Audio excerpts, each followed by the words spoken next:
നമസ്കാരം. Raf talks ഫുട്ബോളിലേക്ക് ഏവർക്കും സ്വാഗതം. ഇന്ന് നടന്ന വേൾഡ് കപ്പ് യോഗ്യതാ മത്സരത്തിൽ ബ്രസീലിന് സമനില വഴങ്ങേണ്ടി വന്നിരുന്നു. ഉറുഗ്വേയായിരുന്നു ബ്രസീലിനെ സമനിലയിൽ തളച്ചത്.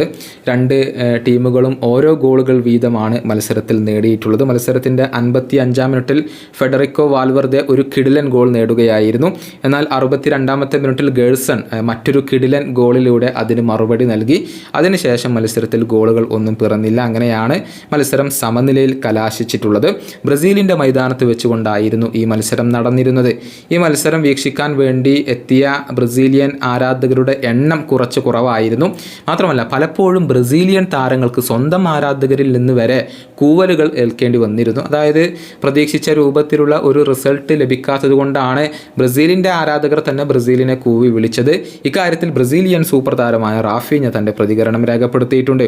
ആരാധകരുടെ ആ ഒരു നിരാശ തനിക്ക് മനസ്സിലാകും എന്നാണ് റാഫീഞ്ഞ പറഞ്ഞിട്ടുള്ളത്. അദ്ദേഹത്തിൻ്റെ വാക്കുകൾ ഇങ്ങനെയാണ്: ആരാധകരുടെ കൂവൽ എനിക്ക് മനസ്സിലാകും. നിരാശയിൽ നിന്നാണ് ആരാധകരുടെ ആ ഒരു കൂവൽ വന്നിട്ടുള്ളത്. ഞാനാണ് ആരാധകരുടെ സ്ഥാനത്തെങ്കിൽ മികച്ച വിജയവും കൂടുതൽ ഗോളുകളും പ്രതീക്ഷിക്കും. അത് തികച്ചും നോർമലായിട്ടുള്ള ഒരു കാര്യമാണ്. അത് ലഭിക്കാത്തത് കൊണ്ടാണ് ഇതൊക്കെ സംഭവിക്കുന്നത്. പക്ഷേ പ്രതീക്ഷ നൽകുന്ന പ്രകടനമാണ് ഇന്നത്തെ മത്സരത്തിൽ ബ്രസീൽ നടത്തിയിട്ടുള്ളത്. ഈ മത്സരത്തിന് ആവശ്യമായ ഒരു തീവ്രത അഥവാ ഇൻറ്റൻസിറ്റി ഞങ്ങൾക്കുണ്ടായിരുന്നു.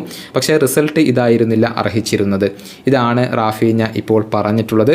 സമീപകാലത്ത് ബ്രസീൽ ഒരൽപ്പം ബുദ്ധിമുട്ടുന്നുണ്ട് എന്നത് ഒരു വാസ്തവമാണ്. കാരണം ഈ ഇൻ്റർനാഷണൽ ബ്രേക്കിൽ 2 മത്സരങ്ങൾ കളിച്ചു. 2 മത്സരങ്ങളിലും സമനില വഴങ്ങേണ്ടി വന്നിരുന്നു. ഈ മത്സരത്തിൽ വിജയിച്ചിരുന്നുവെങ്കിൽ അവർക്ക് പോയിന്റ് പട്ടികയിൽ 2-ാം സ്ഥാനത്തേക്ക് എത്താൻ സാധിക്കുമായിരുന്നു. പക്ഷേ നിലവിൽ 5-ാം സ്ഥാനത്താണ് ബ്രസീൽ തുടരുന്നത്. അതുകൊണ്ട് തന്നെയാണ് ഈ ഒരു ആരാധകർ തങ്ങളുടെ നിരാശ പ്രകടിപ്പിച്ചിട്ടുള്ളത്. ഈ വീഡിയോയുടെ അവസാനിപ്പിക്കുന്നു. ഫുട്ബോൾ ലോകത്തെ കൂടുതൽ വിശേഷങ്ങളുമായി റാഫ് ടോക്സ് വീണ്ടും എത്താം.